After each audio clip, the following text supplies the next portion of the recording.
Карткиросе у местной ЦРБ произвели отсыпку дороги. О необходимости ее ремонта заявил в соцсети местный житель. Около больницы нередко страдала техника. После того, как на жалобу среагировал Центр управления регионом, ямы оперативно убрали. А в столице Коми при содействии ЦУР по улице Димитрова привели в порядок остановочный пункт. В группе Сыктывкара ВКонтакте люди пожаловались. Ждать автобус крайне неудобно, так как остановка установлена в грунт, а не в асфальт, из-за чего в период дождей там образуются большие лужи.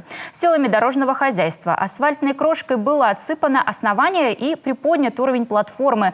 Плюс остановку очистили от рекламы. А еще в Сыктывкаре по улице Домны Каликовой установили в соответствии с ГОСТом дорожный знак «Искусственная неровность». Кроме того, опору еще одного дорожного знака, на этот раз на проспекте Бумажников, привели в порядок. Долгое время она была в ненадлежащем состоянии и представляла опасность.